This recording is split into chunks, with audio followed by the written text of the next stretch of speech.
Bien, entonces les decía, dándole continuidad un poco, ¿sí? Vamos a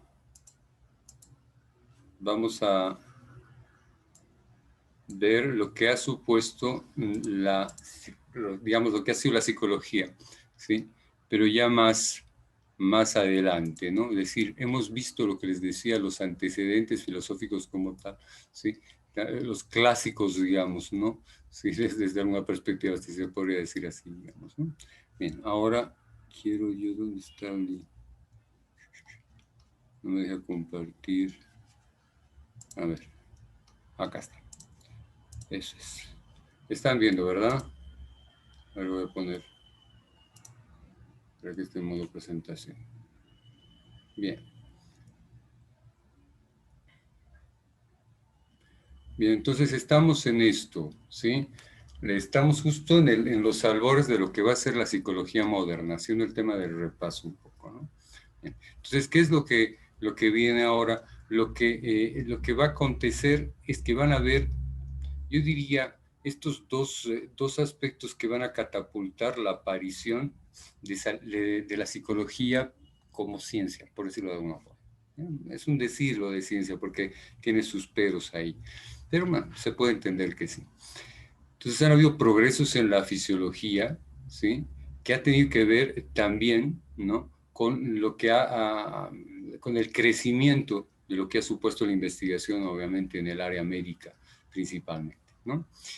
Y lo otro que es la psicofísica, ¿qué es la psicofísica? Bueno, les voy a decir algo, o sea, es la medición, ¿ah? Medición, si quieren ponerlo así, de algunas diferencias interpersonales que se encontraron. Alguna cuestión podría aparecer aquí que están diciendo que tiene que ver con la relación entre la física y la psicología. Tiene que ver con otra cosa en realidad, tiene que ver con el asunto del desempeño físico, les diré, ¿me entienden? Que pese a que dos personas que tengan la misma complexión, pues tenían diferentes respuestas, velocidades de reacción, velocidades, de hecho, ¿no? De desplazamiento, las diferencias interindividuales, y que al parecer no tenían que ver con cuestiones biológicas. Ahí va. Pero bueno, entonces aparece la fisiología, les decía, los avances en la fisiología respecto del sistema nervioso, para empezar, que se empieza a descubrir su funcionamiento. Antes no se sabía de qué nervio, digamos, glóbulo ocular, nervio óptico, ¿me entienden? Entonces, córtex óptico y recién visualización, ¿me entienden? La gente hasta ese entonces pensaba que se veía con los ojos, así de claro, ¿no? O sea, no había tanto desarrollo respecto de cómo funcionaba, sí, la hermenéutica. Entonces, justamente avanza la fisiología del cerebro, como dice acá, ¿no? En su funcionamiento, las áreas, los lóbulos, ¿entienden? Todo esto, las circunvoluciones, los hemisferios, el cuerpo calloso, es decir, todas estas cuestiones recién se empiezan a estudiar, las pequeñas estructuras que hay, ¿no es cierto? El sistema límbico. Bueno, entonces, dentro de todo esto, recién también se empieza a ver justo esto de la fisiología de la sensación, de lo que es el sentir, ¿eh? ¿Me entienden? Es decir, y esto tiene que ver eso, ¿no? Yo puedo sentir calor, ¿no ven? Y cómo es que nosotros, miren, ¿sí? Llegamos a sentir, ¿no? Calor, digamos, por otras personas. Se están dando cuenta la fisiología de las sensaciones que empieza a cobrar sentido en el área psicológica, ¿ya? Es decir, porque todas las sensaciones son biológicas. Si se pueden analizar en el día a día, la mayoría de las sensaciones que registramos, ¿sí? Las cosas que sentimos, ¿no? Preocupación, son, son cuestiones que más bien no obedecen a un plano biológico. Bueno, y la psicofísica simplemente decirles que han habido estos tres que han sido los que han empezado justamente a medir estas diferencias, ¿no? Que han decantado luego en lo que ha sido la medición de la inteligencia y de otras cuestiones más, ¿no? Que son Weber, Fechner y Helmholtz, que no es tan importante, les diré, porque esto es como una introducción. Lo que interesa es que sepan que ha habido progresos en la fisiología, ¿no? Y que ha habido el tema de la psicofísica como los dos, la antesala para lo que sería, ¿no?, la psicología moderna. Ha habido otro elemento, ¿no? Esto les diría que ha sido lo que ha catapultado a la psicología como tal. Ha habido un elemento, ¿sí?, que ha sido, recuerdan lo que les había dicho de Copérnico y que se deja en claro, no hay otra, no hay vuelta que dar, ¿no? En que dice, bueno, le resulta que, muchachos, nosotros no estamos en el centro del universo, ni siquiera estamos en el centro del sistema solar, ¿no? O sea, es decir, cuando se descubre de que hay un universo y nosotros somos una piedra, más una roca, digamos, ¿no?, más en todo ese espacio sideral, pues entonces ahí ha sido un quiebre, les diré, ante todo para esto, ¿no?, esta especie de antropocentrismo, ¿no?, la centralidad en el humano como un ser divino y muy especial. Entonces, fíjense que la evolución, la teoría de la evolución ha sido un segundo golpe tremendo, ¿no? Entonces, yo diría que si bien, como decíamos acá, los progresos en la fisiología y la psicofísica han catapultado la emergencia de la psicología, la evolución definitivamente la ha puesto, ¿sí?, en situación de poder formar parte de las ciencias, ¿sí?, créame, naturales, física, ¿sí?, química, biología, psicología. Dentro de las ciencias naturales, sí. Entonces, esto es un poco lo que pasa, ¿no? Entonces, los personajes principales que han tenido que ver con esto han sido obviamente Darwin, pero también estos otros dos que son Spencer y Galton, que han trabajado más dentro de la perspectiva psicológica, yo diría, como tal. Entonces, de aquí sí yo les diría que es importante que recuerden estos personajes, ¿ya? ¿Sí? Esto sí forma parte de una pregunta, ¿no? La evolución. Sí, ¿quiénes son sus principales representantes? Darwin, Spencer y Galton, ¿sí? ¿Qué es lo que plantean? ¿Sí? ¿Qué es lo que plantea o cuál ha sido la repercusión, yo diría, en la psicología? ¿Sí? Pues miren, tuvo un notable impacto, dice, ante todo con relación al origen del hombre, como una especie animal.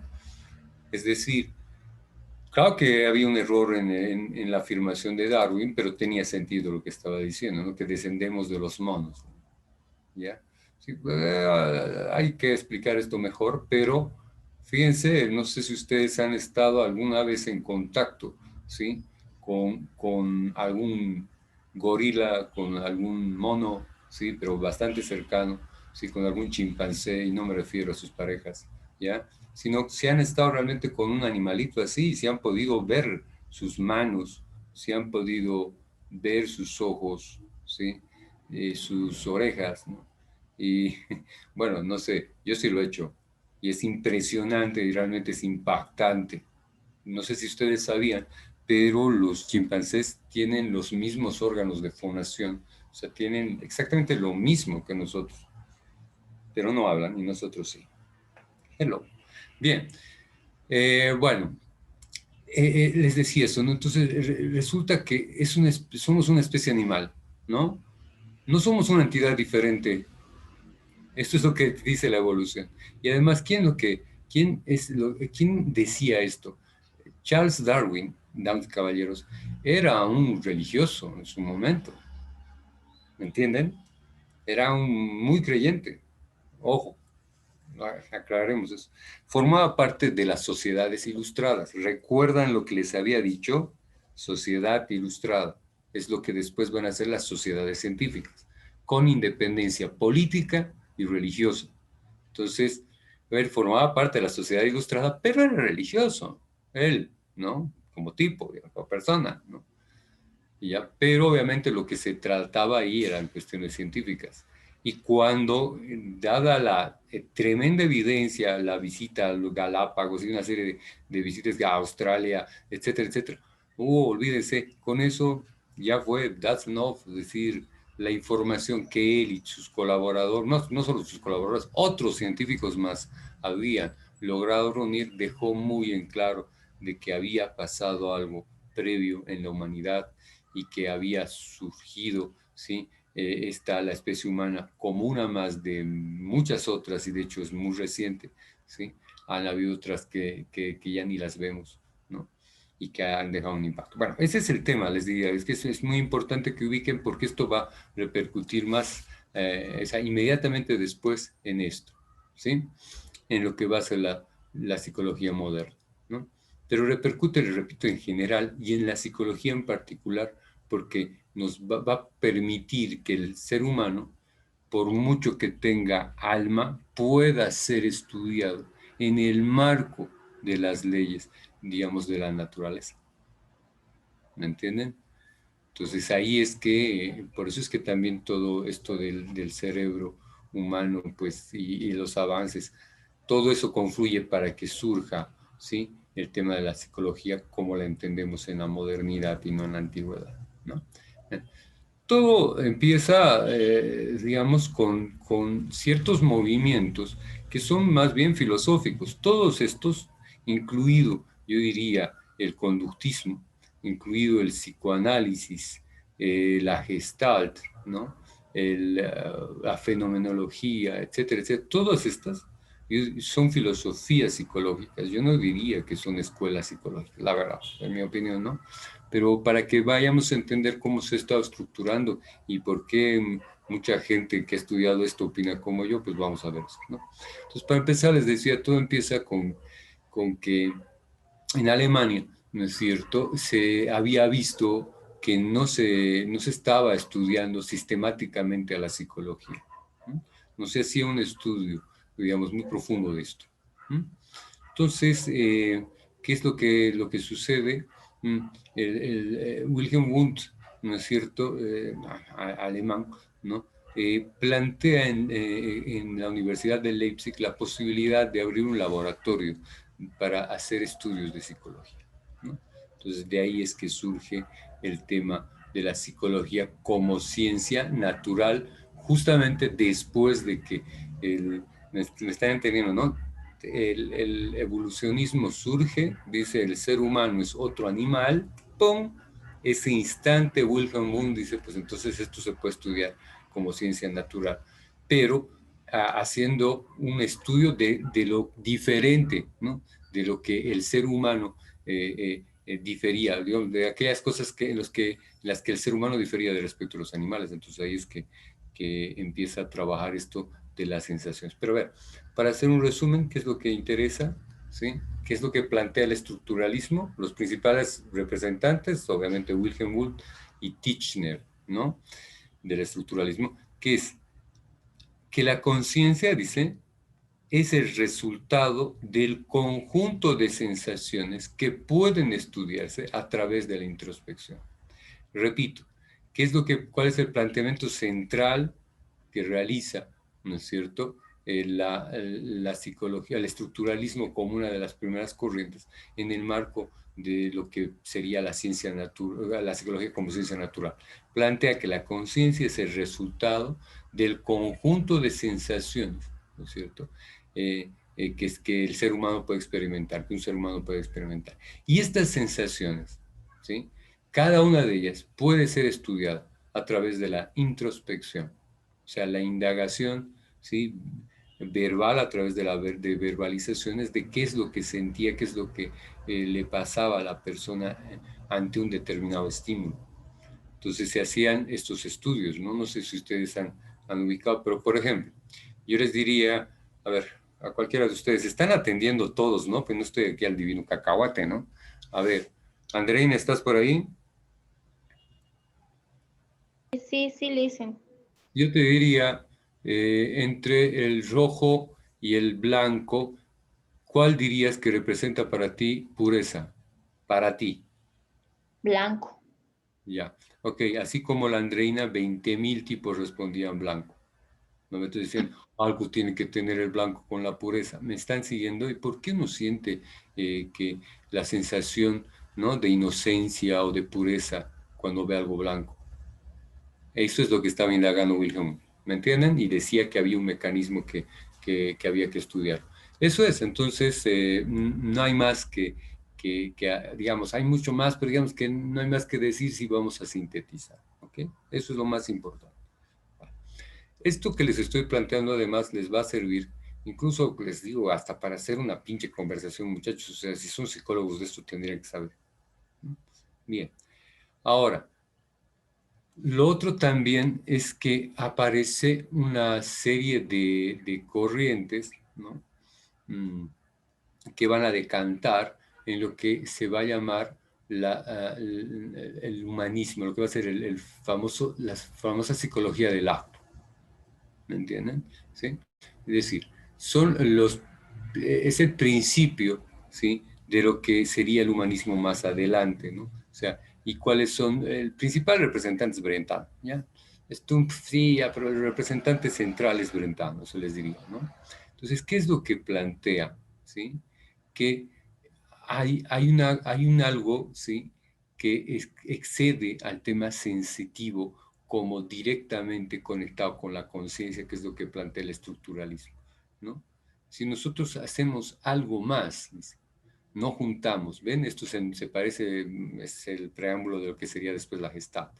Percibimos, deseamos, queremos. Entonces, ese es el tema, el planteamiento de la psicología del acto. Entonces, ¿cuál es el planteamiento central? Dice que los fenómenos psíquicos, ¿no es cierto?, ¿sí?, se expresan por medio de actos y procesos. Es decir, tu acto, ¿sí?, supone un percibir, un desear y un querer. Así estaba planteado en aquel entonces. Fíjense que esto tiene repercusiones más adelante dentro de lo que es la conducta como un acto interactivo, ¿me entienden? Bueno, entonces plantea la conciencia, que la conciencia, dice, es un primer nivel, dice, ¿no?, al que hay que añadir el juicio racional. Es decir, tener conciencia, saber lo que te está pasando, sí, es una cosa, ¿no? Pero es mucho más importante, ¿sí?, ¿no? O sea, a partir de esta percepción, fíjense, percepción, ¿no?, incluir un juicio, ¿me entienden? Un tuyo, una cuestión tuya, ¿no? ¿Sí? Has percibido, sabes de qué se trata, ¿no? Pero razonas, ¿no? Y planteas, por lo tanto, un deseo, ¿sí? Algo que son, digamos, una inclinación, una intención. A eso va, ¿sí? Una intención, ¿no? Y esta intención, dice, que está en un segundo nivel, hay que añadirle, ¿sí?, a este juicio moral, ¿no?, esta intención racional, un interés o motivación, ¿sí?, un querer, por lo tanto. ¿Se dan cuenta? Eso es la psicología del acto. En resumen, es percibir, desear y querer, ¿no es cierto? ¿Sí? Nuevamente, plantea que los fenómenos psíquicos, los psicológicos, se expresan a través de los actos. Y dice procesos, pero bueno, en realidad vamos a concentrarnos en que se refiere a los actos. Procesos son conjuntos de actos, ¿ya? Algo así, ¿ya? Entonces, planteaba que la conciencia, dice, repito, ¿no?, está en un primer nivel, el percibir, el saber, el percatarte de dónde estás, ¿sí? El juicio racional es el segundo nivel, en el que ya pones una intención, ¿sí? Ya analizas y dices, quiero esto, digamos, ¿no ve? ¿A qué voy a apuntar?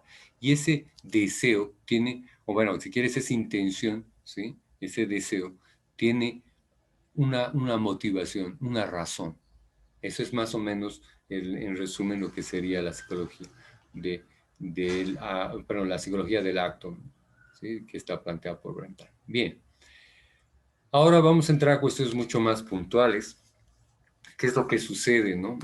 Pues resulta que si bien es lo que estaba pasando, miren, fíjense, perdón, esto estaba sucediendo en Francia, en Alemania, ¿no? Pues resulta que William James, ¿no es cierto?, planteará, ¿sí?, por su lado, un poco más al occidente, más bien un poco más hacia el tema de Inglaterra, ¿no?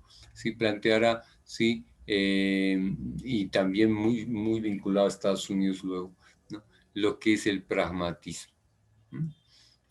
¿Y qué es lo que a nosotros nos interesa del pragmatismo, no? ¿Sí? Fíjense que esto tiene sentido. El pragmatismo, repito esto, aunque se lo adopte dentro de la psicología para explicar algunas cosas, el pragmatismo era una corriente filosófica, no era psicológica como tal, digamos, o sea, netamente psicológica, les diré, ¿no? Por eso, estas son más bien corrientes filosóficas que tienen que ver con la psicología, ¿no? Entonces les decía, el pragmatismo planteaba que la teoría, ¿sí?, se insulsa si no se puede comprobar, ¿no? Entonces dice que deben someterse a pruebas empíricas, ¿no? Las teorías, para determinar entre varias de ellas cuál es la más válida, ¿sí? El tema es, el tema, ¿por qué esto de pragmático? ¿De dónde viene esto de pragmático? Tiene que ver con el asunto de ser práctico, ¿no ve? ¿Sí? Y esto va a ser más adelante muy, muy relacionado a lo funcional, al funcionalismo, ¿no? Pero lo que es interesante del pragmatismo es que te dice, ¿saben qué? Nada de teorías, si no pueden demostrarse. O sea, si vas a teorizar, tiene que ser a partir de algo práctico. ¿Me entienden? Algo que en lo concreto sí funciona, algo así. ¿Me entienden? Ese es el pragmatismo de James, que tenía el tema este de que toda teoría tiene que someterse a juicio empírico, y eso que supone, ¿sí? A usarlo, ¿sí? Si se usa y no sirve, pues entonces no sirve. Algo por ahí. Bien. Ahora, les decía que esto decanta en el funcionalismo de Dewey, ¿no? ¿Por qué? ¿Sí? William James, digamos que había dicho algunas cuestiones así concretas, ¿no? ¿Cierto? Como que aquí lo que funciona es lo que sirve. Pero resulta que Dewey hace un desarrollo un poco más extenso de esto, ¿no? Entonces dirá, o sea, afirma que la teoría, dice, de los reflejos es elementarista, ¿no? ¿Sí? Que nosotros no somos estímulo-respuesta, a eso se refiere, ¿no? Y decía, hablaba de esto, retomando la psicología del acto, se ubican, ¿no? ¿No es cierto? Decía que en realidad nosotros actuamos por totalidades, ¿no? ¿Me entienden? Sí, nosotros en realidad no somos un conjunto de reflejos divididos, dice, ¿no? Sí, en realidad nosotros somos un organismo funcional, ¿sí? Que coordina, ¿no? Que coordina una serie de destrezas, habilidades, capacidades, etcétera, etcétera, ¿no? Deseos, gustos, todo eso. Ah, miren, este es un planteamiento muy interesante del funcionalismo, ¿no es cierto? ¿Sí? Todo lo que nos sirve para interactuar en el mundo, pues todo esto está coordinado. No actuamos por sectores. Eso te lo dice Dewey. Eso es un planteamiento bastante, les diré, vigente en el interconductismo, por ejemplo. Bien, bueno, más adelante, pues aparecerá justamente como una reacción al estructuralismo, pues aparecerá lo que es la psicología de la Gestalt. ¿Mm? Bueno, la psicología de la Gestalt surge, como dice ahí, en oposición al estructuralismo, y estudiaba la totalidad y la unidad de la experiencia en términos de formas. Si hay algo que tenemos que decir, digamos, de la Gestalt, así a nivel de resumen, es esto: estudiaba la totalidad. La totalidad igual Gestalt. Es un término alemán. Gestalt quiere decir el todo, lo todo. Más que el todo, lo todo, diría yo. ¿Ya? ¿Sí? Aquello o sea, la totalidad es la suma de todas las cosas. ¿Me entienden? La completitud. Yo diría que el término totalidad en materia de Gestalt se entiende como lo completo. ¿Sí? La totalidad como lo completo, ¿no? Entonces, esta totalidad, este todo que somos, ¿no? Es más que la suma de las partes, te dirá, ¿no? Entonces, tenemos, ¿por qué? Porque funciona en unidad, somos una unidad, ¿sí? ¿No? Es decir, algo así como que somos una totalidad, pero que es única. ¿Mm? Somos un todo uno, ¿sí? Que tiene identidad, etcétera, etcétera, ¿no? Y que por eso es que la psicología de la Gestalt es la psicología de las percepciones. La, la base de la Gestalt, entonces, será la percepción, ¿no? ¿Entienden? Cómo percibimos el mundo. Se estudia la totalidad y la unidad de la experiencia en términos de formas, por lo tanto, tiene que ver con percepción, ¿sí? Si la sensación de sentirnos completos y sentirnos así, digamos, uno, sentir que somos uno y que estamos completos, ¿no? Si sentir esta unidad y esta totalidad, ¿sí? Se da a través de formas, es que es que somos en realidad una entidad perceptual, yo diría eso, ¿no? Bien, entonces aquí hay algunos conceptos que son importantes de obviamente precisar, ¿no? ¿Qué es esto de lo que es la percepción de figura y fondo? ¿No? Em, la organización perceptual, de acuerdo a la Gestalt, tiene que ver con dos componentes, uno que está estructurado, delimitado, denominado figura, y otra que en realidad no está delimitada, está indiferenciada, no tiene en realidad límites, ¿sí? Y que hay una captación difusa de esto justamente y que se denomina fondo. Por ejemplo, en esto, en esta lámina, ¿no es cierto? El fondo es el fondo oscuro, ¿no? Y el blanco sería la figura, ¿no? Sí, que está más estructurada, delimitada, ¿no? ¿Están entendiendo? Eso es. Bueno, figura y fondo dice representan un contraste, este es otro elemento importante de señalar, ¿no? Sí, hay un contraste.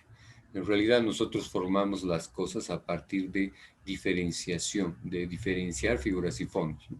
Esta configuración, dice figura y fondo, se halla justamente presente en cualquier percepción, dice, y conduce a la percepción de los objetos que se destacan. Entonces, todo el tiempo estamos haciendo esto y todo el tiempo estamos considerando figuras y fondos, aunque no se traten de cuestiones físicas visualmente hablando. ¿Me entienden?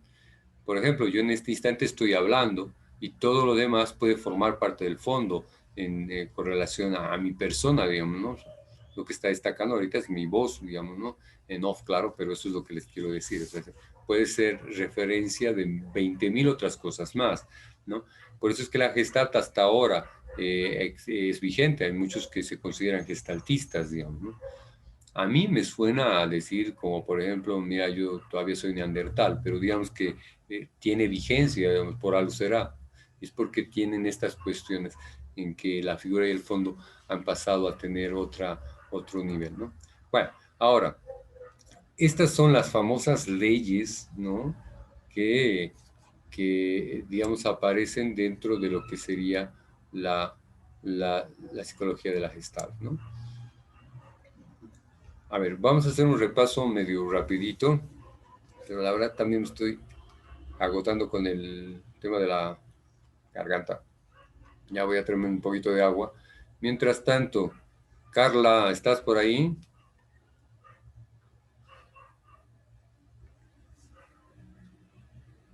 Carla, Neri, Quintis. Sí, sí, sí, sí, sí. Ya. Bien, vamos a hacer algo, ¿ok? Vamos a leer, puedes leer, ¿no? Lo que aparece ahí. Por ejemplo, el principio de proximidad, ¿qué es lo que dice?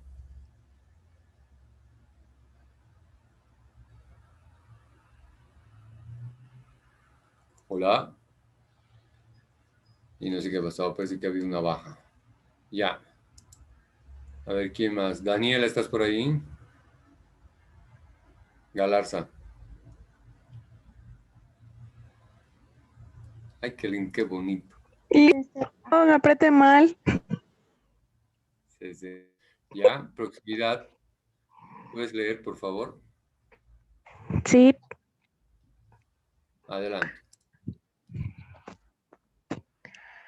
proximidad. Si unos elementos se encuentran próximos entre sí, se perciben como un grupo. En la figura percibimos los elementos circulares A ver, alineados. es que hay una figura que les voy a mostrar. Ya, dale, sí. Ya. En la figura percibimos los elementos circulares alineados verticalmente, agrupados como si fueran columnas debido a la proximidad entre ellos y no agrupados en filas. Ya. Bien, esta es una imagen que les voy a mostrar. La verdad es que no sé cómo podría hacerlo ahorita, ¿no? Pero a ver, lo que es muy sencillo, ¿no? Si tenemos, digámoslo así, voy a iniciar pizarra, ¿ya? Dame un ratito. Es que va a ser más fácil, creo. Esto se refiere a lo siguiente. Pa, pa, pam. Mejor si lo dibujo, pero ya, esto es.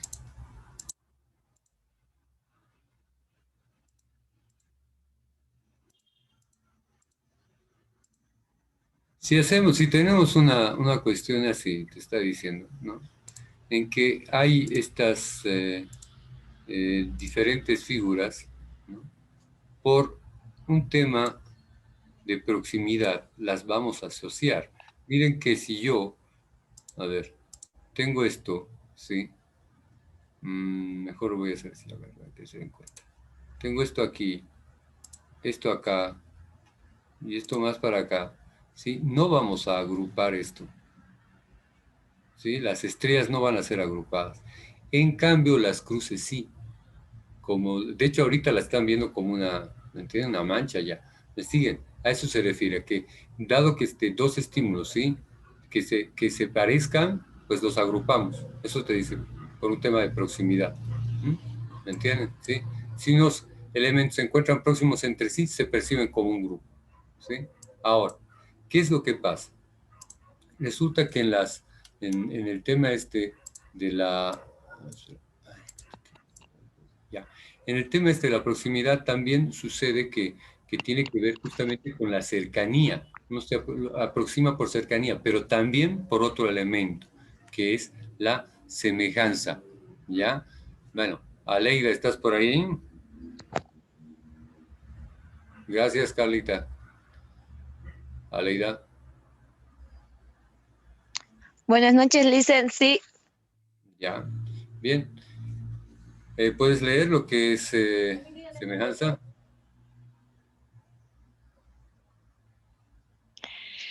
ya. Pero Licen, mi pantalla está oscura, que me hizo cayó y se estoy así. Ya. Por eso tarde en ingresar a clase. Ya, Andreina, ¿puedes leer tú? Ya, sí, sí puedo. Ya. Semejanza. Los elementos con atributos similares como color, forma, tamaño u orientación se percibe como un grupo. Asociamos los triángulos de color ámbar bajo un mismo grupo pese a estar distanciados entre sí y más próximos a los elementos circulares de color coral. Ya. No vamos a leer los ejemplos porque era para una imagen que al final no se ha presentado. Y estoy viendo que va a ser entrar y salir, entrar y salir. No, mejor si lo hago así también. Ya. La semejanza hace referencia a esto. ¿Sí? Si se dan cuenta, nosotros perfectamente podemos agrupar o vamos a tender, digámoslo así, a agrupar, ¿sí? Estas estrellas porque se parecen y estas, digámoslo así, estas palomillas, digamos, también por semejanza. Eso es lo que te está planteando, ¿no es cierto? La percepción hace eso directamente. Si aquello que tiene atributos similar, ¿no? Y también podría ser por color. Créanme que si nosotros, por ejemplo, tuviéramos, a ver, les voy a explicar una cuestión muy sencilla. Ya, si tuviéramos, como dice, a ver, voy a dibujar, ya, ya, digamos círculos, ¿sí? Si tuviéramos círculos, miren, ahorita están rojos, ¿no ven?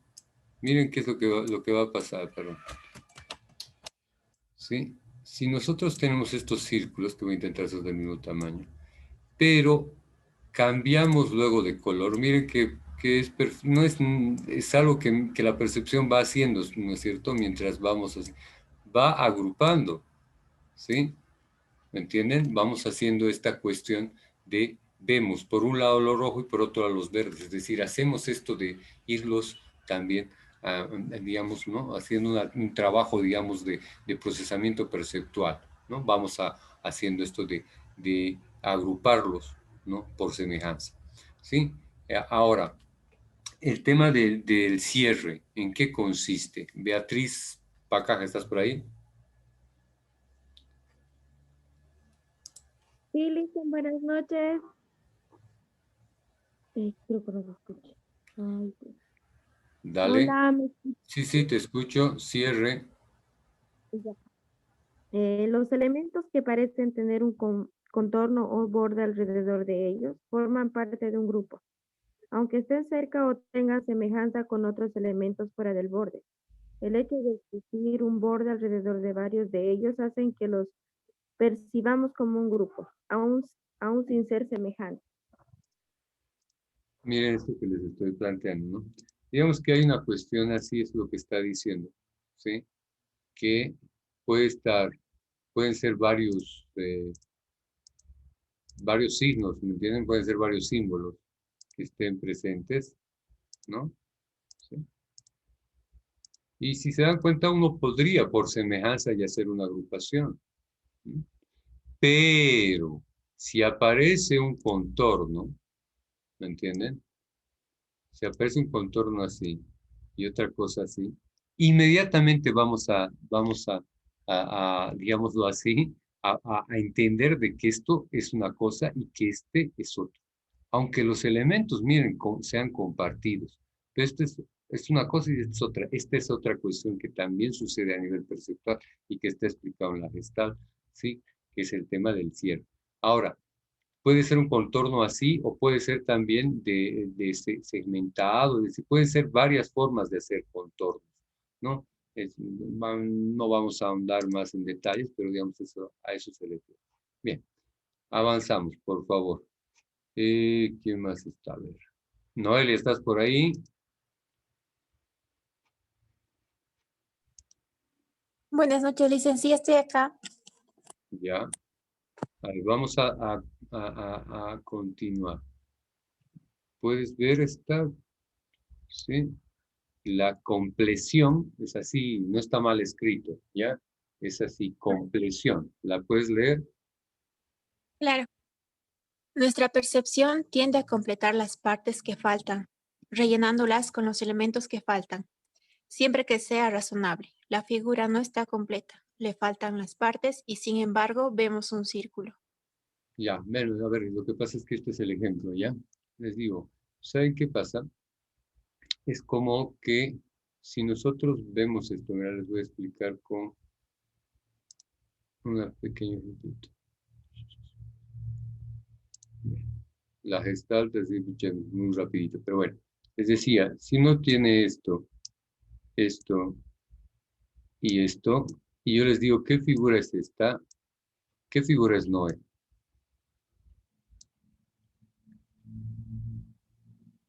Un triángulo. Muy bien.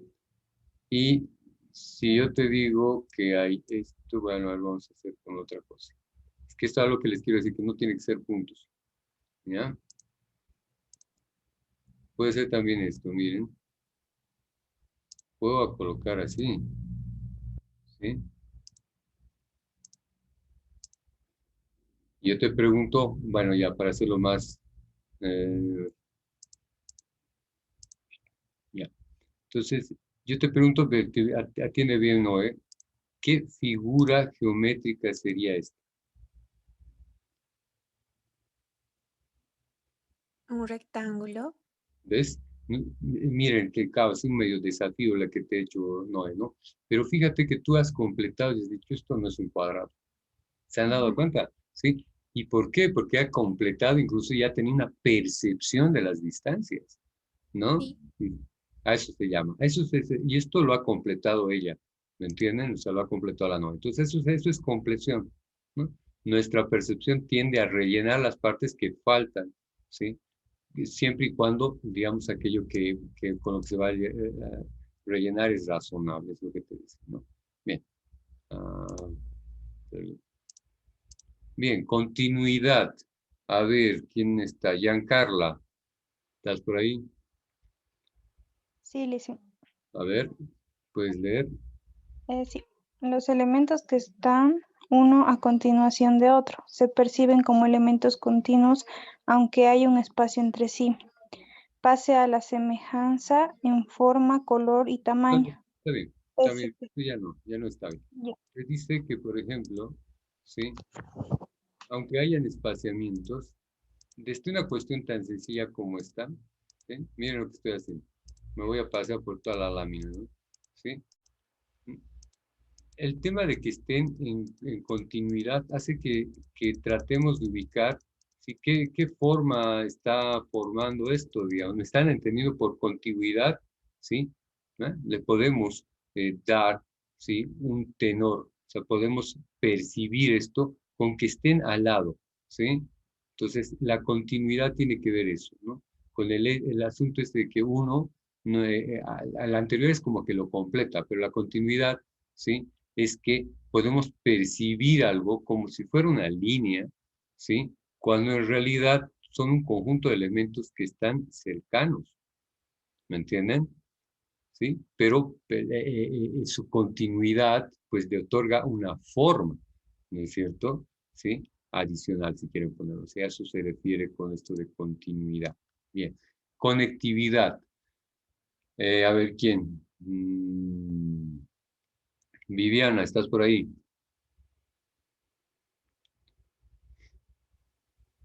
Sí, dicen, A ver, dale. los elementos conectados físicamente entre sí se perciben como un grupo de manera más fuerte que el hecho de tener una semejanza, color, forma, tamaño, etc. Similar. Existen elementos semejantes y próximos entre ellos, y sin embargo los percibimos agrupados con aquellos a los que están unidos mediante una línea debido al principio de conectividad, pese a tener formas completamente distintas. El cuadro gris lo percibimos agrupado al círculo rojo Esta parte polar ya, y no. Ah, no te preocupes, sí, es que es la parte del ejemplo que decía, ¿no?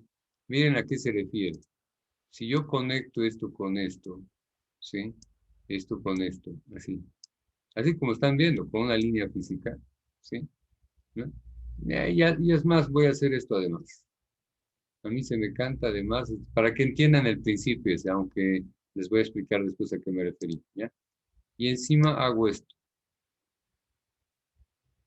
¿no ve? Les aseguro que esto está más agrupado en nuestra percepción que esto está más disperso, ¿no ve? Entonces ahora, vamos a deshacer algo. El tema de que esto que parece triángulo, voy a deshacerlo nomás. ¿Ya? ¿A qué se refiere esto? A ver, voy a hacer otro tipo de conexión. Ya.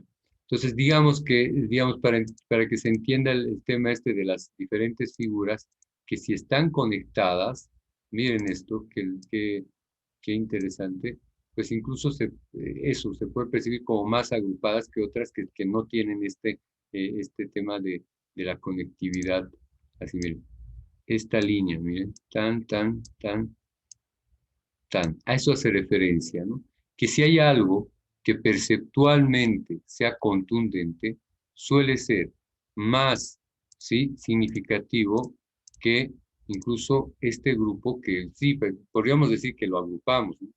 Pero esto, pese a que están distanciados, este está incluso más distanciado, ¿sí?, que de estos dos, digamos, ¿no? Pero esta percepción se percibe, ¿no? Este agrupamiento es más fuerte que este otro. Eso te está diciendo con relación a la conectividad, ¿ya? Que eso de ponerlos en contacto, pues hace que se perciban como una unidad. Eso es, ¿vale? Bien. A ver. Caramba. Bien, a ver. Perdón, ya. Quiero cerrar esta vaina del bolígrafo, ya. Bien. Bueno, ahora entramos sí, a otras eh, dos corrientes, yo diría tres, las últimas tres, ¿no? Que tienen que ver con, digamos, o sea, con lo que después van a revisar con mayor especificidad en el área clínica, por ejemplo, ¿no es cierto? Pero es cierto que, por ejemplo, hay una materia que se llama psicoanálisis, no la voy a agotar, obviamente, además que habrá de hacerlo con mayor pertinencia, por ejemplo, otros docentes, como el caso de Tamer, ¿no es cierto? Seguramente cuando vayan a ver el tema, creo que es con él la parte clínica, ¿no? Revisarán ya una síntesis, una cuestión ya más eso, ¿no? Más habilitatoria, más de tipo capacitacional, no sé cómo explicarlo. O sea, que será el tema ese de todo lo que supone la clínica, ¿no? O sea, que saber ser terapeuta. Entonces, las bases, digámoslo así, eh, conceptuales, las vamos a considerar un poco dentro de la parte básica, ¿no? Entonces, por eso es que voy a desarrollar, aunque en sus sentidos un poquito básicos, digamos, qué es esto de lo que es el psicoanálisis lo que es el conductismo y lo que es la teoría cognitiva, pero muy a grandes rasgos. ¿Ok? Esta es una cuestión que vamos a... Esta es la cuestión que vamos a desarrollar. Bien. Todos atentos, por favor. ¿Ya? Vamos a ir, voy a ir les pidiendo que me vayan leyendo. De verdad que me está secando la garganta. Voy a traer un vasito de agua, de hecho. A ver, vamos a empezar diciendo esto. Ojo, yo ahorita estoy como docente, ¿no? No estoy como cientista, digamos, ¿no? Ahorita. Entonces, mi papel es explicarles un poco esto y les diré algo, ¿no? Cuando yo empecé a estudiar en la carrera, cuando empecé a estudiar psicología, de hecho, se me había propuesto a mí ser auxiliar de cátedra de psicoanálisis. Sí, ¿no? Se me había propuesto esto. Bien, es como una anécdota que yo les comento. ¿Y esto es por qué? Porque resulta que los conceptos que están, los principales conceptos del psicoanálisis, a mí me han parecido siempre muy interesantes, ¿no? De hecho, yo creo que es la propuesta, digamos, en aquel momento, la propuesta más seria que se tuvo en materia de filosofía psicológica, digamos, la verdad. Pero como digo yo, la verdad también es que más adelante lo que me he percatado es que es eso, ¿no? Es más bien, se parece más a la literatura que a la ciencia. Pero igual ha sido una buena forma de analizar en su momento, digamos, la psicología. Esa es mi postura personal. O sea, ahora, al margen de mi postura personal, les diría, voy a ir presentando algunos conceptos importantes de lo que es esto. A ver, Carol, ¿estás por ahí? Sí, Lisa, estoy aquí. Una leidita, ¿qué es el psicoanálisis? Ya. El psicoanálisis es una teoría sobre el funcionamiento de la mente humana y una práctica terapéutica. Fue fundada por Sigmund Freud entre 1885 y 1939 y continúa siendo desarrollado por psicoanalistas por todo el mundo. Bien. ¿Ven? Como se dan cuenta, es eso nomás. O sea, para mí eso es una teoría y una práctica terapéutica, ¿no? Eso es para mí lo que es el psicoanálisis. Bueno, no para mí, pero digamos, es lo que sería el psicoanálisis, en realidad, siendo neutral. Bien. Un aspecto muy importante del tema del psicoanálisis es el concepto de inconsciente, ¿no? Entonces, a ver, ¿quién no ha participado? Daniel Escobar. Buenas noches, Lisa. Inconsciente. El inconsciente es el conjunto de ideas y de representaciones que tiene una carga afectiva, insostenible a nivel consciente, debido a su carga sexual incestuosa. Bien, si hay algún concepto que yo les recomiendo, con guiño de por medio, que utilicen si les preguntan qué es el inconsciente, pues es este, ¿ya? Si se percatan, pues hay una serie de tergiversaciones. Cuando uno no entiende muy bien lo que es el psicoanálisis, lo ven desde afuera, o lo ven otras corrientes sin conocerla, ¿no? Sin haber leído un ápice de esto. O sea, no se olviden que yo estudiaba en la San Simón además, ¿no? Donde es prácticamente psicoanálisis lo que se enseña, ¿no? Entonces, claro, yo entiendo de que hay muchas distorsiones de los conceptos. Entonces, aquí les vamos a poner puntos sobre las IES, digamos, ¿no? El inconsciente es el conjunto de ideas y representaciones. ¿Se dan cuenta?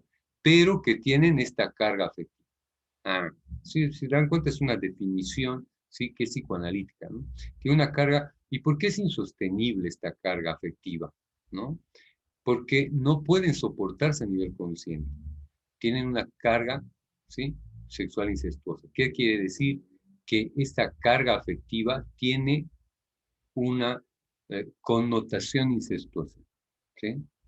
Tiene que ver justamente con estas leyes, ¿no es cierto?, psicológicas de prohibición. Me están siguiendo, ¿verdad? No son leyes naturales. El incesto se prohíbe entre los seres humanos, o sea, es una regla, ¿sí? Muy intensa, muy fuerte, digamos, que nos hemos puesto. ¿Me entienden? ¿Tiene sentido? Sí, tiene sentido, pero es creada, ¿me entienden? Porque en realidad fíjense, en el mundo animal, sí pasa que entre hermanos tienen relaciones sexuales, padres e hijas, madres e hijos, hay de todo, ¿me entienden? Sí, eso es lo que sucede. Entonces, está claro de que esto es algo que está creado por el ser humano y que ha decantado en esto que dentro del psicoanálisis sería denominado inconsciente. Bien, avancemos. Esto es un poquitín largo, pero que es un súper recontra mega resumen, ¿no? ¿Cómo se origina el psicoanálisis? ¿No? Freudiano, obviamente, ¿no? Sí, ¿cómo es el psicoanálisis? ¿No? O sea, de hecho, el psicoanálisis lo inicia Freud, ¿no? Cecilia Schmidt.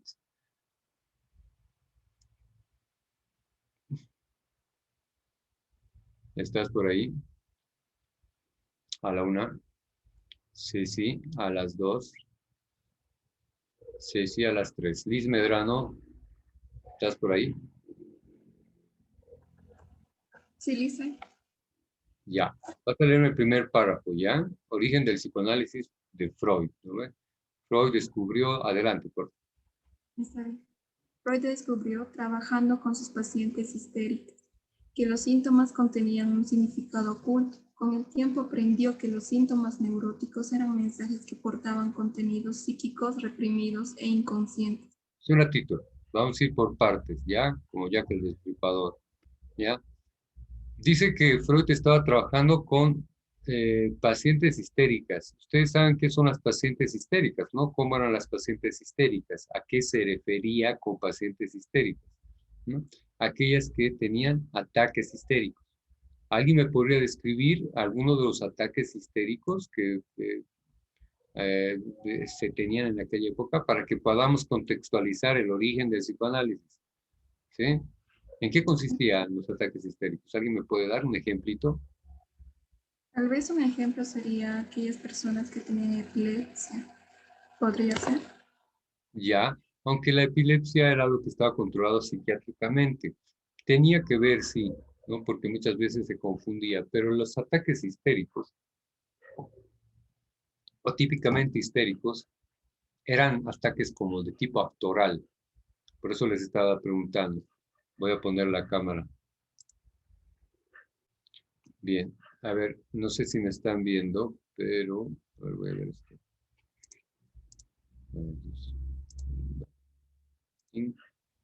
No sé si me están viendo. A ver, quiero que tengan contacto visual. ¿Están pudiendo verme a mí? Tengo que explicarles algo. ¿Se ve? ¿Se ve? Sí, Lisa. ¿O dejo de compartir la pantalla? ¿Todos me están viendo? Sí. Bien, es que este es el tema del ataque. Tenían cuestiones como movimientos, ¿no ve? Empezaron a tener así cosas así. Empezaron a mover repetitivamente. ¿Me están entendiendo? Por eso se entendía que eran ataques, ¿sí? Entonces, pero ¿por qué eran histéricos? Porque eran rarísimos. Simulaban en muchas ocasiones actos sexuales, ¿sí? Se tocaban partes, ¿no ve? ¿Sí? ¿Me entienden? Hacían movimientos, ¿eh? Había esto de que se desabotonaban y se volvían a abotonar. Se desabotonaban y se volvían a abotonar. Eran ataques histéricos. Ahora espero que hayan entendido y que sea contextualizado a qué se refería con esto del ataque histérico, ¿no? Bien, entonces, de esas pacientes está hablando Freud. ¿Y por qué? ¿Por qué tenía esas pacientes Freud? ¿Quién me puede decir Freud que era médico? Sí, pero ¿qué era? ¿Cuál era su especialidad?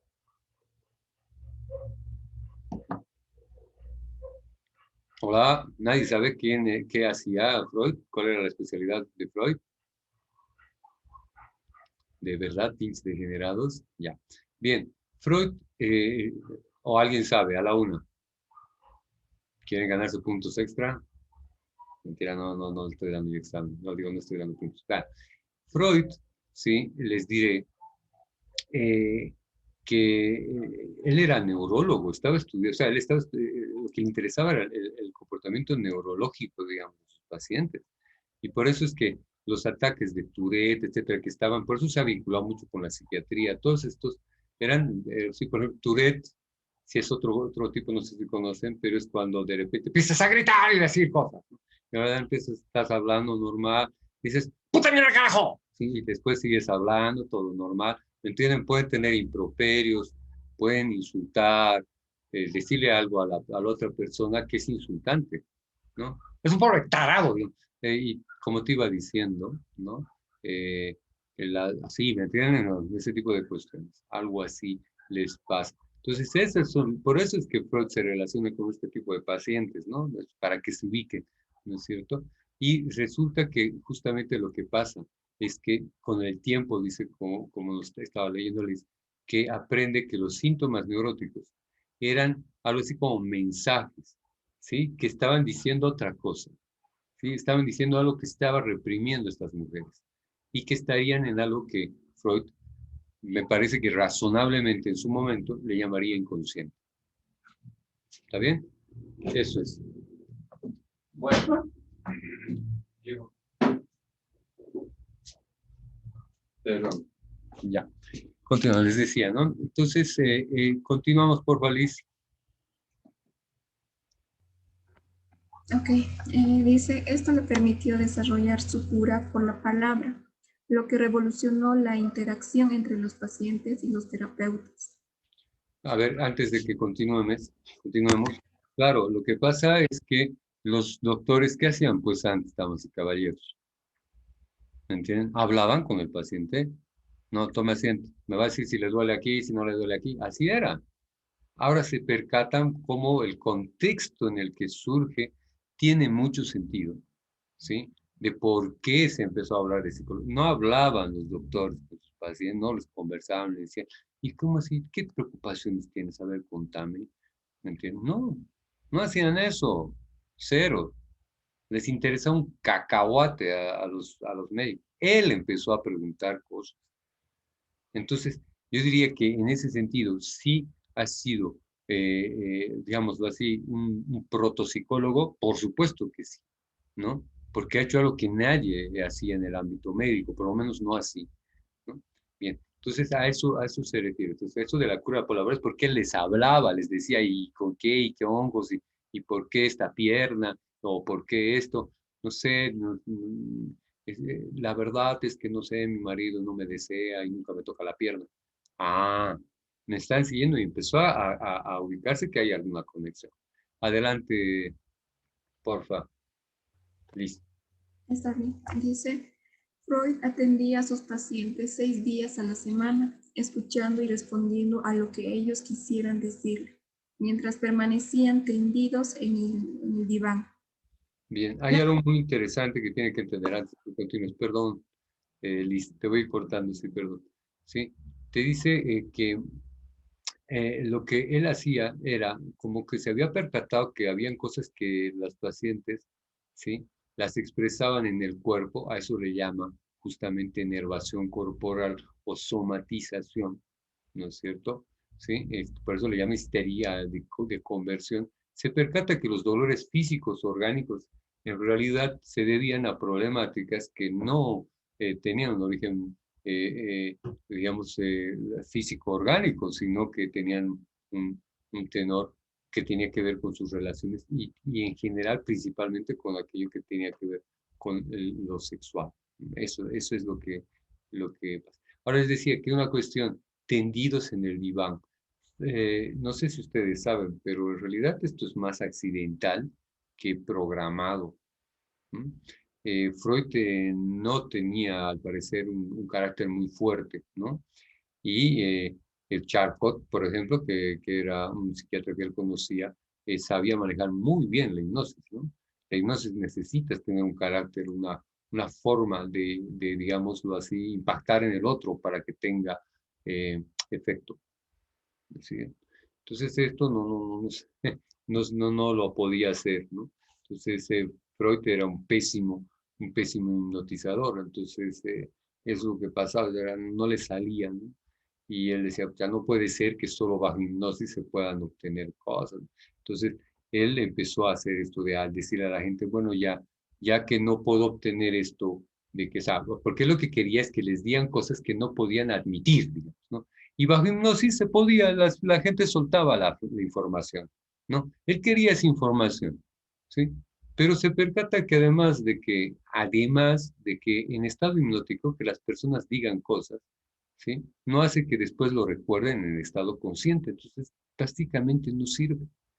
Entonces lo que él plantea inteligentemente es cómo en estado de conciencia poder hacer que recuerden o que eso, nada más en realidad es que recuerden, que recuerden cosas, ¿sí? Que recuerden cosas que en estado hipnótico lo hacían. Y por eso habla de la asociación libre. A ver, cuéntame tú lo que se te pase por tu cabeza, ¿no? ¿Por qué? Porque la asociación, el vínculo, lo haría el terapeuta. El terapeuta se percataría, ¿sí? Que esto de lo que está hablando libremente está relacionado con su síntoma. Bien, ese es el tema de lo que pasa con el asunto freudiano y su origen. Ya, adelante, porfa, perdón por la interrupción, terminamos el párrafo, Lisa. Está bien, dice, eran invitados a decir todo lo que transcurría por su mente, ¿no? Esto provenía Freud de asociaciones. Proveía, le daba Freud. Esto proveía Freud de asociaciones que provenían de experiencias reprimidas de la niñez, deseos, fantasías que eran resultados de conflictos inconscientes. Bien, Freud, perdón, antes de terminar, ¿sí? Freud plantea esto, ¿no? De que sí hay una serie de afirmaciones que la gente hace respecto de sus emociones y sentimientos, y se percata que tienen mucho que ver con las emociones primigenias, con aquellas primeras veces en las que se han sentido ciertas cosas. Ah, esa es la asociación que él hizo, ¿no? Por eso le interesa tanto más adelante lo que pasa con los niños y todo lo que sucede en materia de deseos y fantasías en ese momento. Cerramos, Liz.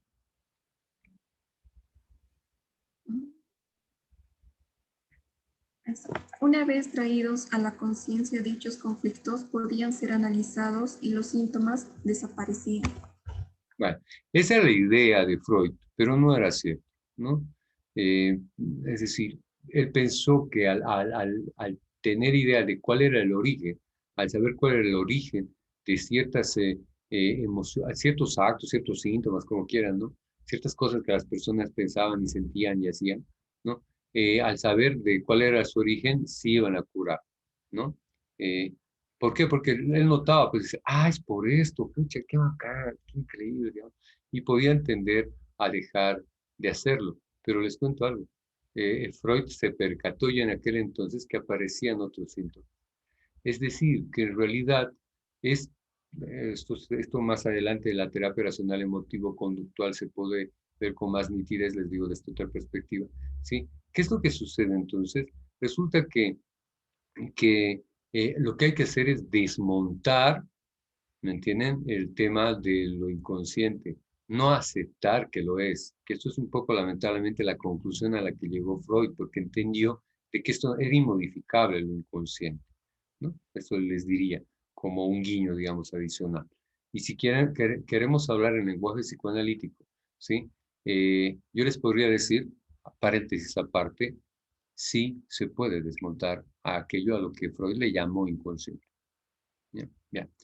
Estos tres procedimientos, por lo tanto, o sea, si se dan cuenta, sí es un tema de encuadre, ¿sí? ¿Cómo vamos a hacer la terapia? ¿No? El método, ¿sí? La asociación libre, ¿sí?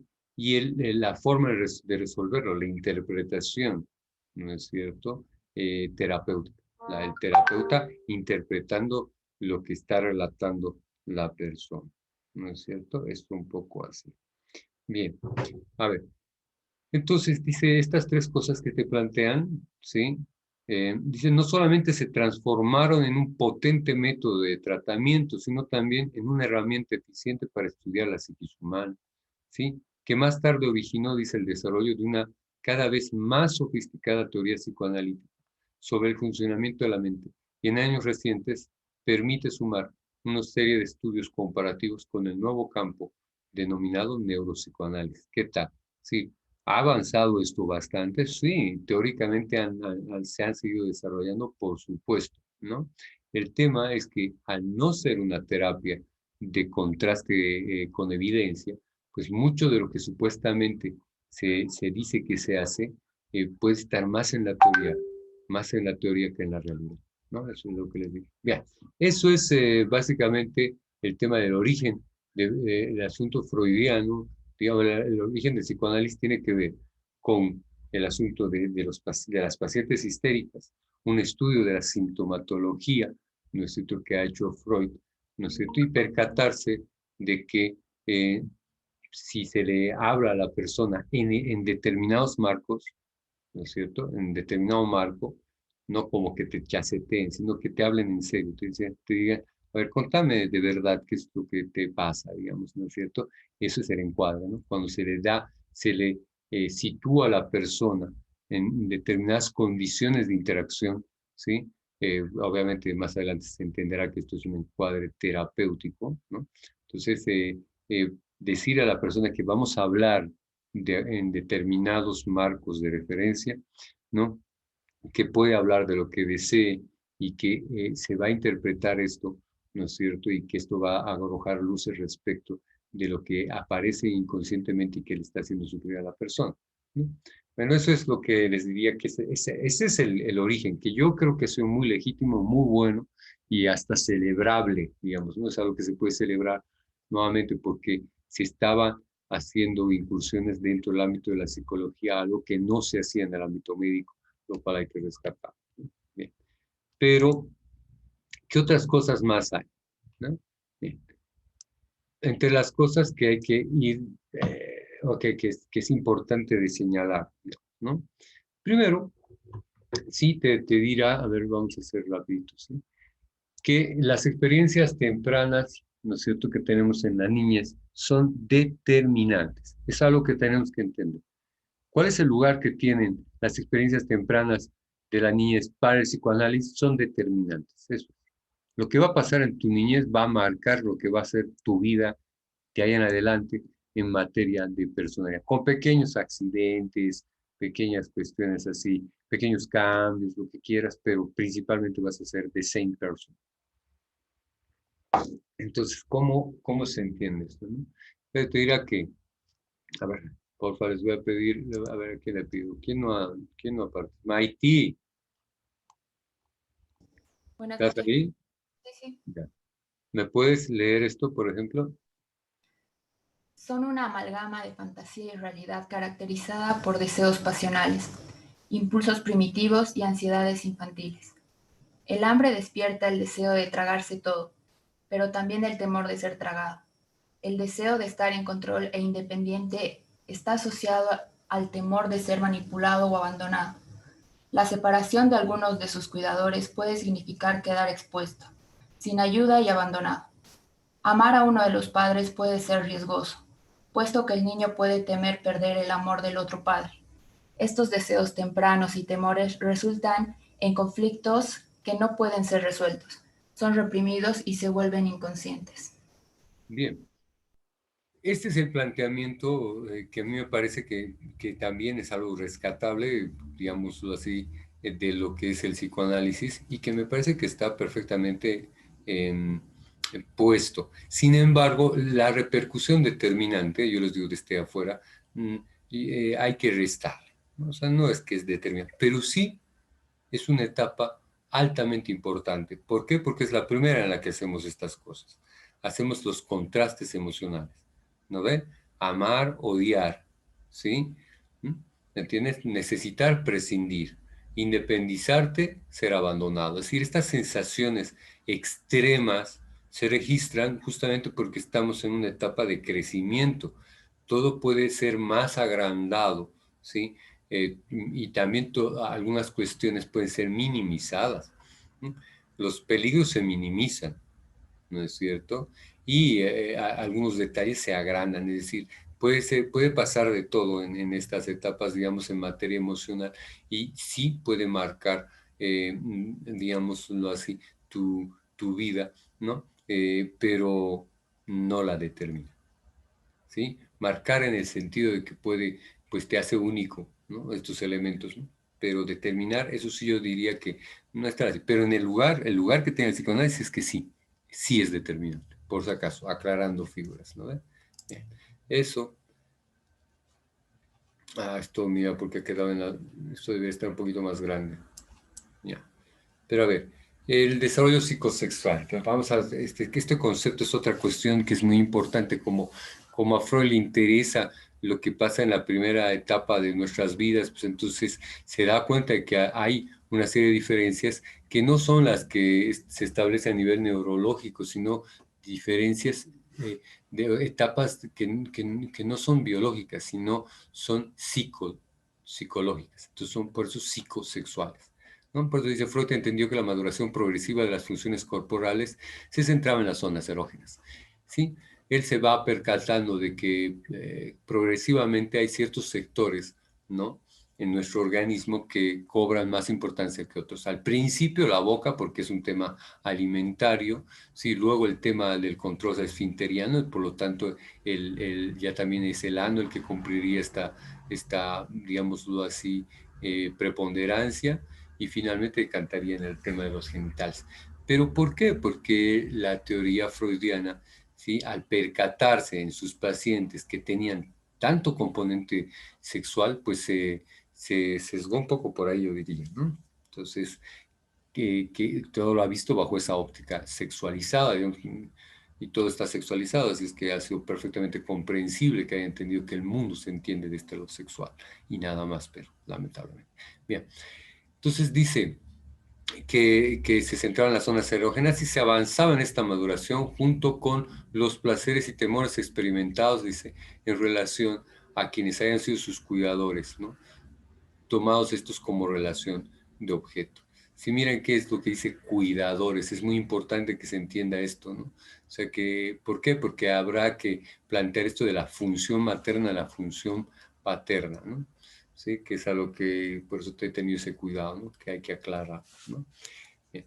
Entonces, el desarrollo, entonces, por lo tanto, de esta estructura es el camino para la formación de la mente infantil, dice, ¿no? Entonces, esto es el planteamiento de Freud con relación a lo psicosexual, que hay una serie de etapas. ¿Y cuáles son estas? Pues las vamos a ver a continuación.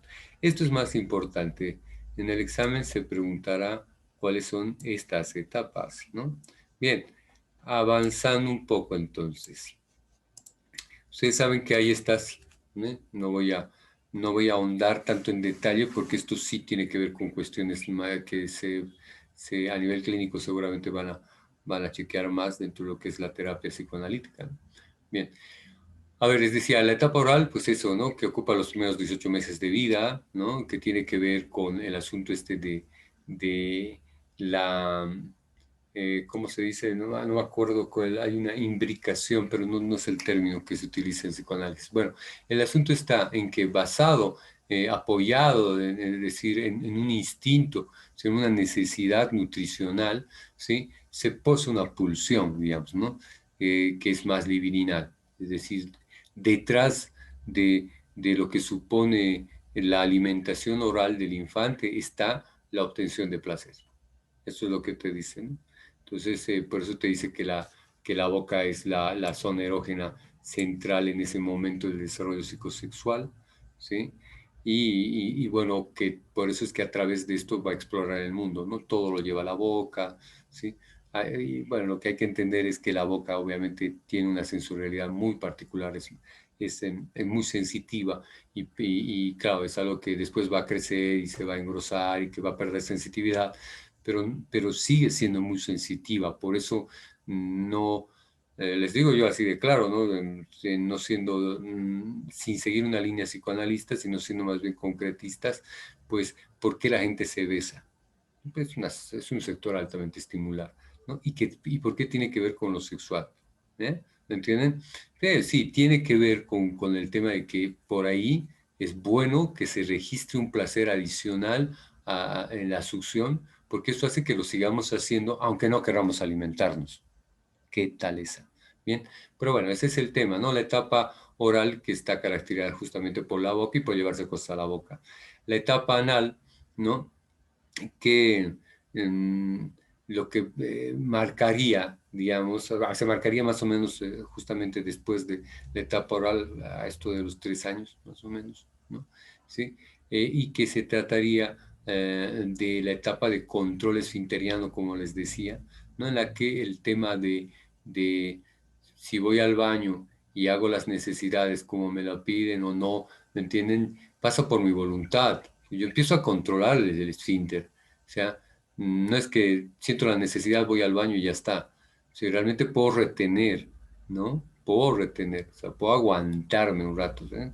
¿Se entiende? Y por lo tanto puedo estar sujeto a mi voluntad. En aquella época, pues, por eso les digo que hay que contextualizar también el asunto, ¿no? Sí, el asunto que obedecieran infantes que se consideraban retrasados mentales en aquella época, ¿no es cierto? Era un gran logro.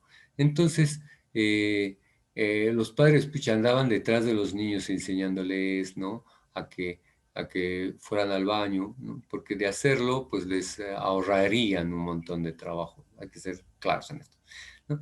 Y los niños, claro, se daban cuenta que podían condicionar a sus padres y decirles, ahora sí quiero, ahora no quiero, ahora sí lo he hecho, ahora no lo he hecho, y jugar emocionalmente con ellos, ¿no? Y esto ha sido interpretado como una etapa nueva de disfrute, de deleite placentero, ¿sí? En el tema este del desarrollo psicosexual planteado por Freud. Entonces es la etapa anal y por lo tanto todo lo que tiene que ver con el ano estará relacionado a esto, ¿no? Las fijaciones, dice, relacionadas con esta etapa del desarrollo, ¿sí? Tienen que ver con la comunicación y con el gasto, las personas que son muy gastadoras, con el dinero, ¿no ven? Dinero igual, caca, ¿no? O sea, eso es lo que hace Freud, ¿no? Te doy, no de Forda, incluso que lo reactualiza. Pero bueno, sin entrar en mayores detalles, supuestamente, sí, la fijación en estas etapas tiene que ver con el asunto del manejo de dinero en general, ¿no? Y bueno, la expresión, vamos a decirlo así, más nociva de esta etapa, pues en realidad será la neurosis obsesiva. Bueno, bien. La otra cuestión, la otra etapa, tal vez la más revisada, la más trabajada, ¿sí? Por Freud, es la etapa fálica, ¿no? Bien, a ver, ¿quién me podría leer? Se me ha vuelto a cerrar la garganta. ¿Me podrías leer? A ver quién, ya todos han participado, ¿no? A ver, creo que sí. Sí. Ya. A ver, entonces, sí, Andreina, puedes leer, por favor. Etapa fálica.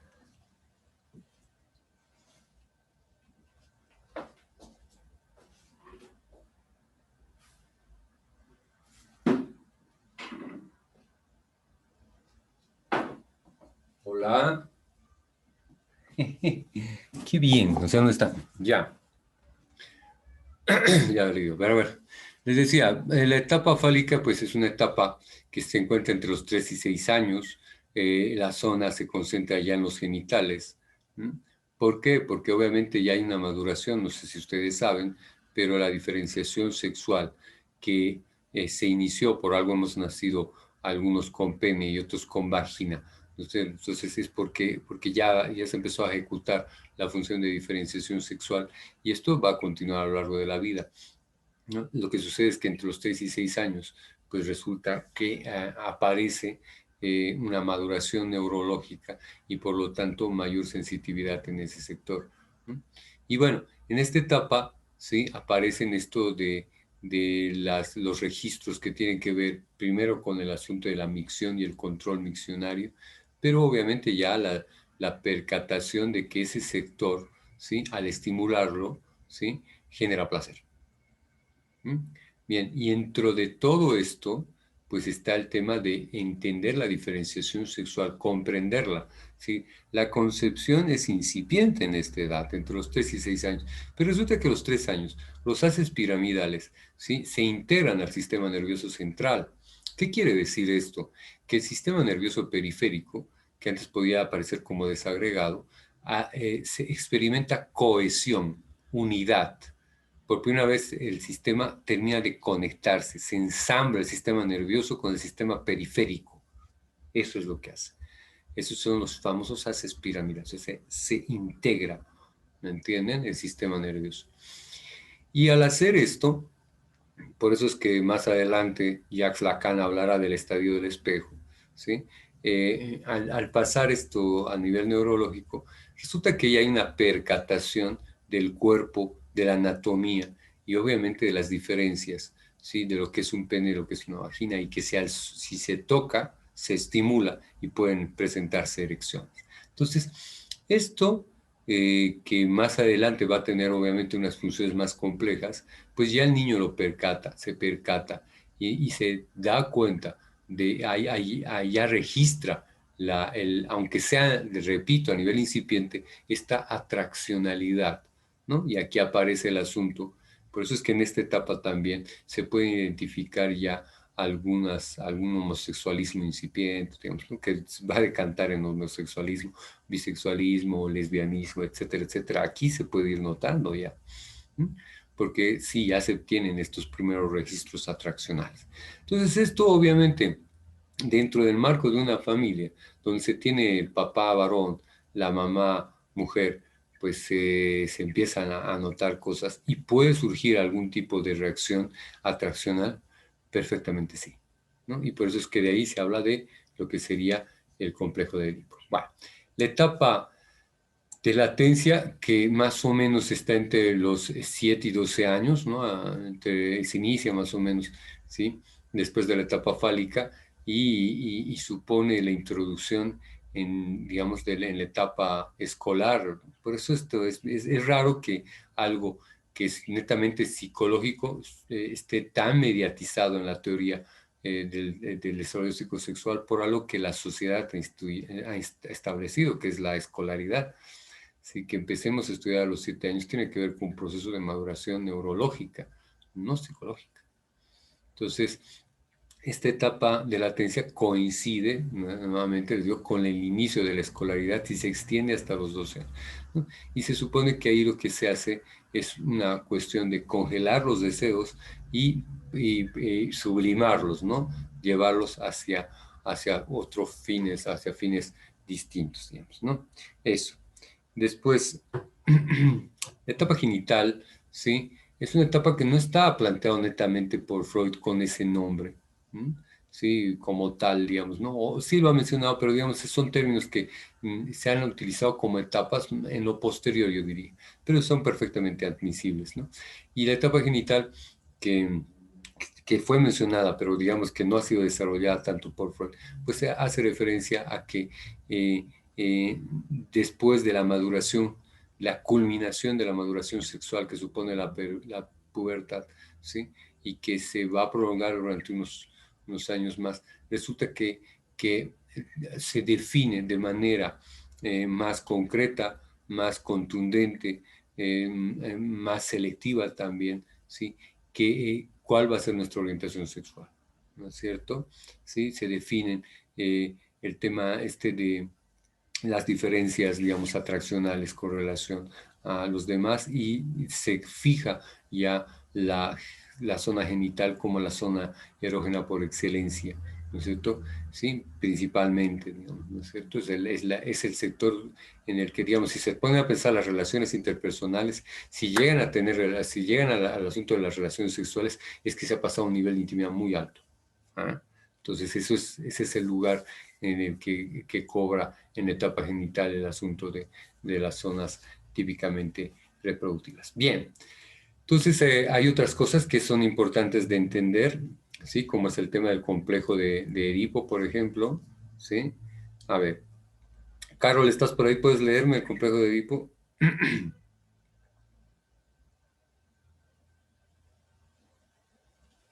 Hola, Sí, Liz, estoy aquí.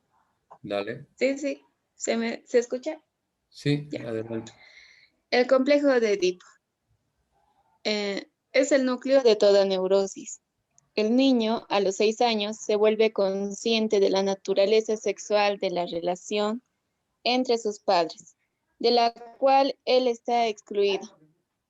Aparecen fuertes sentimientos de celos y rivalidad que deberán ser resueltos, junto a otros problemas como quién es hombre, quién mujer, a quién se puede amar, con quién se puede casar, cómo vienen los bebés al mundo y qué es lo que y qué es lo que los niños pueden hacer comparado con lo que hacen los adultos.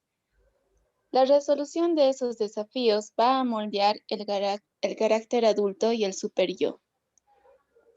Eso es. Bien. Esto, damas y caballeros, es lo que sería el complejo de Edipo. ¿Sí? Si hay una definición, digamos que aceptable, pues es esta, ¿no? El núcleo de la neurosis es cuando empieza a surgir el tema de los conflictos respecto de la atraccionalidad hacia sus padres, ¿no? O sea, no vamos a describir todo porque eso ya, les repito, sería ser un poco excesivos. Lo que les voy a pedir es que se acuerden de este concepto, porque si hay una respuesta correcta, pues es esta. ¿Sí? El complejo de Edipo vamos a entender a nivel básico qué es esto. ¿Sí? ¿Me entienden? Que aparecen sentimientos de celos y rivalidad que tienen que ser resueltos, ¿no? Y aparecen todas estas preguntas, ¿no? ¿Sí? ¿Quién es hombre? ¿Quién mujer? ¿No? ¿A quién se puede amar? ¿Con quién no se puede casar? Etcétera, etcétera. Eso es lo que es el complejo de Edipo, la resolución o la definición de esta serie de cuestiones, digamos, ¿no? Vinculadas a nuestros padres en la tríada edípica. Ay, perdón. Esto debería estar un poquito más. El método del psicoanálisis, digamos, es la cura de la palabra por asociación libre. Eso es lo que es más importante, ¿de acuerdo? Más que todo el concepto que aparece por aquí. Bien, por eso es que tal vez estaría así. Bien, otra cosa es entender lo que es el encuadre, ¿no? Entender que el encuadre supone la limitación, poner unos parámetros en los cuales se va a desarrollar una terapia. ¿Y cuáles son los más importantes? ¿No es cierto? Que la sesión dura entre 45 y 50 minutos, ¿no? Que más o menos deberían hacerse entre 3 a 5 a la semana sesiones, ¿no? Que se puede trabajar con temas de, dice, una frecuencia menor de sesiones por semana o el uso de la silla cara a cara a veces puede ser necesario, ¿no? Es decir, dependiendo del caso, pues se puede hacer pausaciones, lo que te plantean, ¿no es cierto? El encuadre es ese. Todos los acuerdos que supone el precio a pagar, los horarios, ¿no es cierto? Y cómo se va a hacer la cancelación, deben ser acordados entre el paciente y el analista, ¿no? Aunque pueden ser después revisados y renegociados, como dicen, ¿no? ¿Cuánto va a durar, ¿no? En realidad, el proceso psicoanalítico, como se percatan acá, no es tan fácil de predecir. Entonces, fíjense que en general los procesos duran entre 3 y 5 años, ¿no? Pero en algunos casos particulares puede durar incluso más. Algunos dicen menos, ¿no? Pero menos de 3 años, ¿cuánto será? Ahora, tanto el paciente como el analista dice debe sentirse libre de interrumpir o dar por finalizado el análisis. Eso es el encuadre, ¿sí? El tema de la duración, la frecuencia con la que se va a trabajar, ¿no es cierto? Y algunos acuerdos como son el pago, los horarios, la política de cancelación. ¿Me están siguiendo? Y claro, obviamente también la duración se le explica que esto está en función de su avance. Eso es el encuadre. Bien, otro aspecto que es también típico del tema del psicoanálisis son los famosos mecanismos de defensa, ¿no? Entendidos como justamente eso, ¿no? Aquellos que es que obviamente son inconscientes, que se emplean para defenderse de emociones inconscientes, ¿no? Que producen obviamente ansiedad, ¿no? Eso es. Entonces eso es para defenderse de emociones feas, digámoslo así, que nos generan estos sentimientos encontrados. Bien, eso es. Entonces todos estos son los mecanismos que yo les diría que si les preguntan, si les preguntan cuáles de los mecanismos, ¿me entienden? Podrías mencionar, ¿no? Menciona digamos, a 5 o 6, ¿no es cierto? Pues sácanlos de acá. ¿Sí? Les digo, está el retraimiento, negación, control omnipotente, idealización y desvalorización, proyección, introyección, identificación proyectiva, escisión, disociación, represión, regresión, aislamiento, intelectualización, racionalización, anulación, vuelta contra sí mismo, desplazamiento, formación reactiva, inversión, actuación, sexualización y sublimación. ¿Ya?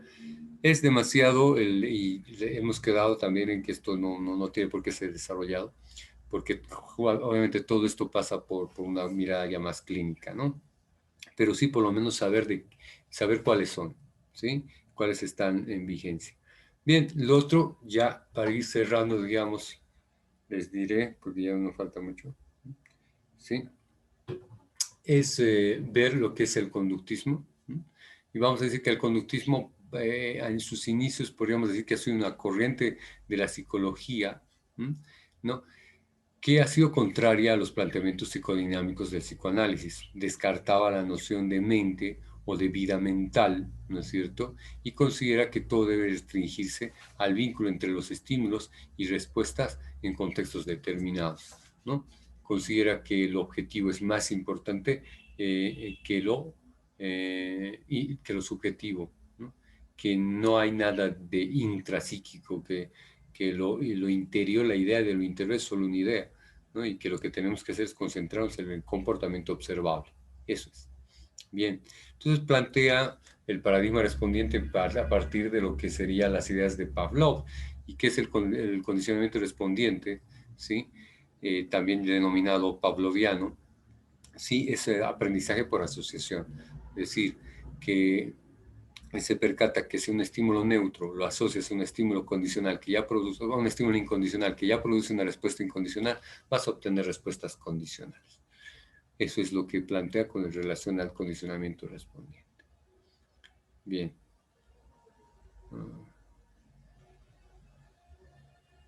Ya. El condicionamiento operante, ¿sí? A diferencia del condicionamiento respondiente, no es una reacción al medio, sino es un aprendizaje también de tipo asociativo, pero que se asocia lo que se va a hacer con las consecuencias, no con los antecedentes, sino con lo que va a pasar después. El paradigma respondiente hacía referencia a respuestas ante estímulos antecedentes, ¿no? Pasaba algo y yo respondí.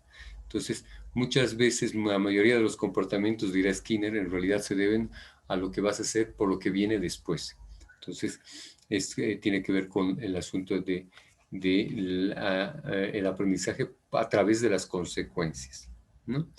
Aunque en principio esto fue entendido como aprendizaje instrumental, que ese es un planteamiento más bien de Thorndike, ¿no es cierto? En realidad se entiende que esto de por ensayo y error es por reforzamiento castigo, ¿no? Bien, pero también hay que entender de que hay otras cuestiones que se han avanzado, como es la teoría paramétrica de la conducta, o conocida también como interconductismo, que está principalmente planteado por Cantor y que te va a hablar de lo que es el segmento conductual, donde hay estos elementos importantes, ¿no? Los elementos estimulares, ¿no? Que es todo aquello con lo que entre en contacto un organismo determinado, las variables organísmicas, que son las reacciones biológicas, ¿no? Del organismo, las funciones estímulos-respuestas, ¿no? Que tiene que ver con la historia de la relación entre el ambiente y la persona, ¿no? Los factores situacionales, que son tanto aquellas que son organísmicas, o sea, que corresponden al propio organismo o que son externas al organismo, pero que son como condiciones, ¿no es cierto?, en las que uno está, como es la salud, por ejemplo, ¿sí? O el tema de lo externo, que es la pandemia, por ejemplo. La historia interconductual es a todo aquello que ha pasado con la biografía reactiva de un individuo, ¿sí? Los eventos disposicionales son aquellos que facilitan, que hacen posible que se dé algo y que imposibilitan otros, ¿no?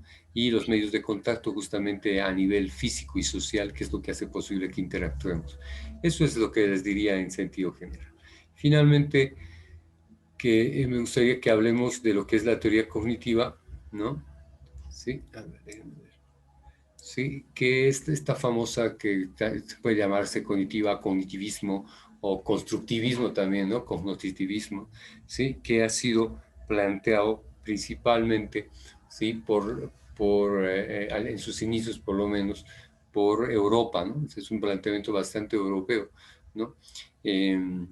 No se olviden, ¿no es cierto?, que esto surge con Piaget, este psicólogo ginebrino, ¿no? Que ha de estudiar los procesos mentales implicados en el conocimiento. Es lo que va a hacer, ¿no? Entonces esa es la teoría cognitiva, ¿sí? Los procesos mentales, ¿no? El objeto de estudio, por lo tanto, son los mecanismos básicos y profundos, ¿sí? Que están detrás de la elaboración de conocimiento. la percepción, la memoria y el aprendizaje, la formación de conceptos y el razonamiento lógico son obviamente los conceptos y contenidos que desarrollan más. Y lo de término cognitivo hace referencia a una operación cognitiva, un acto de conocimiento, dirá, ¿no? Que supone almacenar, recuperar, reconocer, comprender, organizar y usar la información recibida a través de los sentidos. Bien, haciendo uso de otras disciplinas como la teoría de la información, la inteligencia artificial, el tema del lenguaje y la psicología de la Gestalt incluida, ¿no es cierto? Miren lo que estoy diciendo, ¿sí? Ha de plantear, ¿sí? El procesamiento de la información, ¿no? Cómo se procesa la información, ¿sí? Y obviamente esto es a través de distintas etapas y cosas así que ya exceden y que ya están en el campo más de la educación que de esto que son la parte básica, ¿no es cierto?, de lo que supone la psicología. Bien, eso, damas y caballeros, ¿no es cierto? Eso es lo que corresponde, digamos, a lo que sería esto de el área básica. Esos son todos los contenidos, los hemos barrido prácticamente todos, ¿no? ¿Sí? Ya no hay, eso es todo lo que, digamos, tendría que entrar en esto. Se habría incluido, les diré, tenía que haberse incluido, esto les estoy planteando entre nos ya, tendría que incluirse el tema de las bases biológicas, del comportamiento, pero francamente incluir eso más a mí me parece, se los estoy planteando yo internamente, por favor, espero que lo manejen en ese mismo sentido. Me parece que era un exceso, era mucho, ¿no? Era muy difícil, además de que estas cuestiones se entiende que se consideran tanto en el área educativa, tanto en el área clínica, incluso en el área organizacional, como aspectos a desarrollar en contenidos, ¿no? Eso les diría, que para no agrandar, digamos, la complicación. Bien, eso. ¿Tienen alguna pregunta, alguna duda, algún cuestionamiento? Ya vamos a cerrar, estamos a minutos de hacerlo. ¿Cómo lo ven ustedes? ¿Se ha entendido? ¿Sí? Se ha comprendido más o menos, es una revisión conceptual, no era lo más fácil de hacer, pero por lo menos a nivel de repaso y de guía teórica o de guía de estudio de qué es lo que tienen que repasar, pues creo que se ha cumplido. Eso es lo que yo les diría. No sé cómo lo ven, qué dirían, si es que tienen alguna duda o pregunta, este es el momento, si no callen para siempre.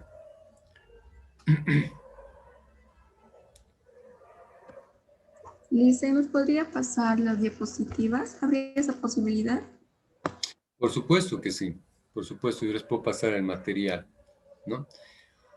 Ahora, las grabaciones que ustedes tienen, ¿van a tener acceso a las grabaciones? Eso no me ha respondido la administración. ¿Ustedes van a poder acceder a lo que está grabado? En esa parte creo que tampoco nos han dicho nada. Simplemente que teníamos que inscribirnos y que el lunes comenzaban clases, pero no nos han dado una orientación en sí. Ya, muy bien. Ok, comprendo. Vale, pero bueno, ya entonces ya les irán comentando seguramente en qué va a consistir todo esto. ¿Vale? Eso principalmente, damas y caballeros, ¿sí? Muchas gracias por haber participado de este evento, ¿no? Que ha sido, bueno, eso muy interesante, ¿no? De llevarse a cabo, digo yo, como por lo menos orientación. Yo no he visto que otras universidades lo hagan. Bueno, no así, ¿no? La verdad, no sé cómo será exactamente. Vale, eso comentarles y eso y manténganse pues en contacto, ¿me entienden? Pues van a estar en una semana intensa de formación, ¿vale? Eso les diría en general. Gracias, Lice. Bien. Muchas gracias, Lice. Gracias, Lice. Ok, a ver, una cosa más que me estaba percatando.